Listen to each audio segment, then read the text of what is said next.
No sodas. You can't get coffee creamer. Can't even get ice cream. That's wrong. Somebody needs to do something about this. Those foods and drinks being mentioned are generally not required for survival, and they're usually considered non-essential from a nutrition standpoint.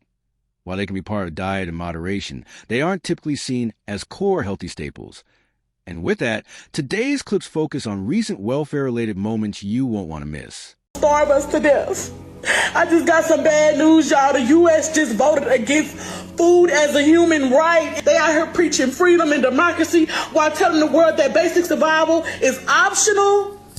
What the fuck is really going on? Nah, that's not right. And you can't call yourself the land of the free if you out here denying people food. Where they do that at? Like, y'all have money for bombs and billionaires and fucking bailouts, but not for basic dignity? I'm not understanding. This system is starving. The point being made is that food isn't being treated as something against basic needs, but rather that public support programs have financial limits. From that perspective, the argument is about balancing government spending with personal responsibility, where assistance may not cover everything indefinitely. It's essentially a policy debate about how much support systems can realistically provide and how costs are shared. Along with my ground beef. You know what I'm saying? It doesn't make sense to me. You take the snacks out, lower down the healthy foods. I had my dad. So. Then we call it even. I should keep it the way it is. You like snacks? Yeah. Baby likes snacks. Reporters say it pushes healthier choices for families. It's about nutrition, and there's no nutrition in these products. We shouldn't be paying for them with taxpayer money. Now I'm being told what I can buy and what I can't buy, and I don't think that's right. I couldn't even get Arizona V8 juice or Welch's juice with my food stamp. No sodas. You can't get coffee creamer. You can't even get ice cream. That's wrong. What am I to do? I know it's affecting everybody. I eat healthy. I love my fruit. I love my sweets. I feel like we should be able to choose. Because all food is healthy. It's whether or not you indulge. Not all foods are equally nutritious, and treats like sweets or ice cream are usually considered occasional items rather than everyday staples that in general. Food assistance is intended to help cover essential groceries. So many people argue it should mainly be used for basic nutritional needs, with less focus on non-essential items. They took junk food off of EBT, where if you use EBT, you can't buy chips, soda, and all of the junk food. And the interesting part about that is they're saying that these people who buy those types of things with EBT, they're losing weight, and the corporations that manufacture and they make all the junk food, they're having a hard time selling it. So they're gonna bring the prices down on sodas, chips, all of the junk food that is no longer supported on EBT. Meaning they priced gouged Americans because that was basically a government-funded junk food situation. The interesting thing about that, when they bring these prices down on chips, sodas, all of the junk food, because nobody's buying it, they can do the same thing with meat. They can do the same thing with everything else. But because there's free money basically in the system, they're going to leave the other stuff high, and they're going to bring down the price of junk food so that maybe working Americans will buy it. I'm out. It wouldn't be surprising if restrictions on using benefits for certain non-essential items had some impact on sales of those products at the same time. Overall economic conditions also matter. When people have tighter budgets, they often cut back on discretionary or less essential food purchases. Any changes in sales would likely reflect a mix of policy rules and broader cost of living pressures. Happening, y'all. All you can get to drink now with your food stamps is water. Not eligible. It's happening, y'all. It's happening. What am I gonna drink now? Nah, not eligible. What is going on, man? What we supposed to drink now? Not eligible. Not eligible. All they're giving us is water, guys. I'm at HEB right now, and you can't get nothing to drink besides water. What's going on, yo? Sugary drinks like lemonade, sweetened iced tea, or fruit-flavored beverages are generally much higher in sugar than water. Water is usually considered a healthier everyday option because it hydrates the body without added sugar or calories. That's why many health guidelines suggest choosing water more often and treating sugary drinks as occasional items. Not accept EBT. They have a big sign. Well, not a big sign, but a little sign there on the door. I recorded it. And then inside, when you're going to go pay as well for your snacks with your money, guess what? Another sign there. I mean, like, you don't have to rub it in. I understand you already had the sign outside. You don't have to continue rubbing it in. That you do not accept EBT. Okay? You don't have to rub it in. I cannot believe that everywhere in America, and we're in 2025, and everyone and their mother accepts EBT. And I come here to get a few snacks, and to take it to work, and you don't have EBT. So what am I supposed to do now? Oh, take it out of my pocket. Unbelievable. Now I had to pay out of my pocket for my snacks instead of EBT. Unbelievable. Look at the signs. I recorded it. I guess I can't shop here because no EBT accepted here. Thank you, Shell. Wow. The reminder. Gas stations are often more expensive for snacks and drinks compared to grocery stores. Since convenience pricing tends to be higher, that's why many people choose supermarkets when they want to save money on everyday food items. Different businesses also have different revenue models, but price differences between convenience stores and grocery stores are usually noticeable. They utilize EBT or SNAP choose to spend their money and what foods they tend to buy. And I'm just trying to figure out why you always have these people that are just so happy, so gung-ho about what other people are putting in their grocery carts as if you're going to have to go to their house and eat this. But come April 20th, there's going to be a restriction on what you can buy in the state of Florida. So what you mean to tell me is that a majority of y'all are happy about the fact that a mother can go to the grocery store for her kids, get a cart full of nutritional stuff, but she can't purchase herself a soda or a Snickers? That's wild. And the comments of this post, they just baffle me. Like one person had commented and said, oh yeah, because families who rely on SNAP don't deserve a container of cupcakes or a candy bar, whatever. And then this replied back and said, absolutely, junk food is a luxury. All right, first of all, let me go ahead and correct you. First, this is mainly about concerns over how assistance funds are used. Some argue should focus more on basic, nutritious foods rather than mostly snacks or sweets. Others see it as a personal choice issue within the program. Welch juices, got 2 cases of these, a box of Sam Green chips. I got these chips, cinnamon toast crunch, powdered donuts. Powdered donuts. They're garbage, everything. You bought potato chips and donuts on EBT. Fruity Pebbles. Hey, teach that girl to chew it up mouth closed. What the hell's wrong with you people? Okay. Croissants.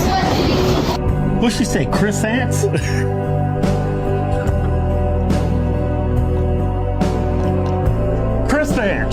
Croissants. We was on food stamps, but my mom was so embarrassed. We all were. So when mama would pay for the food, she would have us blocked behind us and in front and on the sides. All of us gather around so nobody could see what my mom was paying with. But now in 2025, you got people openly posting TikTok videos bragging about it. Some Gushers. Gushers? Rice Krispie treat. Man, I see why y'all look like some fat hogs already. This is crazy what she's teaching her kids. Yeah. Gushers. I seen these going over Facebook. So, yeah. I had to get them. Why do you think these people got diabetes? Yeah. You got your blood sugar high 24/7. But here's a neutral version. The grocery haul shown appears to focus heavily on non-essential items, which some viewers might question in terms of nutrition and balance. The discussion also mentions large total spending figures, which has sparked debate about how food assistance funds are being used. The food stamps with the cold drinks, the junk food, and the energy drinks. I'm about to go get me some chips right quick.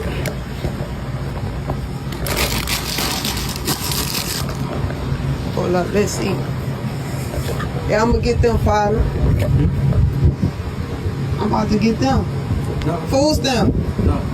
Huh? No. What you mean? Wait, no, you can't tell me, and what you telling me no food stamps? I can't get. No. Chips, candy, and soda are generally considered low nutrition or junk foods because they don't provide many essential nutrients. Potato chips, for example, are usually high in salt and fats but low in nutritional value compared to whole foods. If someone wants a healthier alternative, preparing food from basic ingredients at home is often suggested as an option. Why do people care so much about what folks on food stamps buy? The entire purpose of the SNAP program was to make sure that everybody has access to food. So who cares if they're using a portion of those dollars to buy snacks or juices? Kids love snack and juices. Adults love snack and juices. So why should they not have access to those things too? And let's be real, a lot of people live in food deserts. They may not have access to those grocery stores that have affordable and nutritious food sources. And there may not be a reliable transportation source to get them from their neighborhood to the grocery stores and then back to their neighborhoods. So what they may have access to quickly get food is those corner stores and gas stations. And what do corner stores and gas stations usually have? A lot of junk foods. Some of the frustration comes from the fact that these assistance programs are publicly funded, so taxpayers contribute to their costs. Because of that, some people feel concerned when they see benefits used mainly for low nutrition or non-essential foods. This often leads to broader debate about how the programs are used and what guidelines should exist around purchasing choices. SNAP benefits. Y'all, we are about to be passing out packs of chicken in exchange for Little Debbie snack cakes. I promise y'all it'll be worth it. I'm gonna get y'all the organic, grass-fed chicken. Occasional sweets are generally fine, but most diets are better balanced around more nutritious, protein-rich foods. Items like chicken provide more sustained nutrition compared to highly processed snacks. Overall, it's usually about moderation and balance in everyday eating choices. Purchase of chips, soda, junk food, basically with EBT. Mind you, the price for single ingredients for one meal will run you anywhere from $60 to $80. 60 is being generous. So I don't see, one, why that was any of their business, and two, why would they do such a thing when inflation is at an all-time high right now? And what about those people who don't have access? What the hell is she talking about? Inflation is not at an all-time high. Inflation actually is going down even more than ever before. Like, there's so much misinformation inside of this video, but I'm going to play it over from the beginning. I always like to give credit to the content creator, so that link is going to be down in the description. You can tap into that if you want to rock out with her, because I always like to make sure that I give credit to the content creators. It's the right thing to do. The second thing, tap into the Patreon. Link is in the description as well as pinned to the top of the chat. Also, Tej Henley, 40% off your first order plus 20% off of life. Rock out with Tej. It is a phenomenal product, but so much misinformation. What do you mean junk food? If Texas is banning junk food, then that's not a bad thing. Secondly, if you're asking whose business in it is it, it's the taxpayers, because they're the ones that you're using funds from in order to justify the spending habits. And so you should just be thankful that you're getting anything at all. And then third, when she's saying inflation isn't all the time, people just be talking. But I want to get the full context, so I'm automatically going to go ahead and rock out from the beginning of this, and we're going to get into it. EBT snack ban. That's the name of the video. The state of Texas is banning the purchase of chips, soda, junk food, basically with EBT. Mind you, banning junk food is a good thing. Probably need to create more nutritious meals for our children. And why can't y'all cook? The price for single ingredients for one meal will run you anywhere from $60 to $80. That's not true. It's always easier to cook at home, and you can cook meals for the whole week, or you can cook multiple different meals in which you can still have leftovers instead of just having one thing. 60 is being generous. So I don't see, one, why that was any of their business, and two, why would they do such a thing when inflation is at an all-time high right now? And what about those people who don't have access to a home that can, cook and stuff like that? Like, it just don't make sense to me, but hey, I guess we just gotta let them do what they do. Don't be I see a lot of people, a lot of women, and this is since Like, as early as I can remember, as soon as I opened up my eyes and I was able to walk back and forth to the gas station or the corner store by myself, I've always known and seen women sell their food stamps and whatever their government assistance is at. There's some skepticism being expressed about the claim that a single home-cooked meal could cost $60 to $80, since that would be unusually high for most everyday cooking. What someone spends per meal really depends on ingredients, portion size, and location, but typical home-prepared meals are usually much less than that for most people. And with that, the video moves on to the next clip. As I went to go purchase these croissants off of the shelf, you can no longer purchase them with your EBT card because it's pre-baked. Wait a second, these new regulations are gonna make it where people are gonna actually have to cook food if it's being funded by hardworking taxpayers? So anything pre-baked, sodas, granola, and they want you to start baking from scratch. If you ain't baking from scratch, you ain't eating anymore. Because all these pre-made things that you could get, pre-made croissants, pre-made muffins, pre-made chicken, whatever, even if it's cold because you can't buy hot, you ain't eating if it's pre-made. So those TV dinners and all that, you ain't gonna be eating unless you getting some flour, sugar, milk, baking soda, and whipping it up together and rolling it out on a pan. So you best better be Betty Crocker coming around the corner and start learning some stuff, because you ain't gonna be eating. Food assistance programs typically restrict the use of benefits for restaurant meals and most hot, prepared foods, with some limited exceptions depending on location and specific programs. The general idea is that grocery purchases are prioritized because prepared meals usually cost more due to added service and labor. And with that, the video wraps up. Thanks for watching.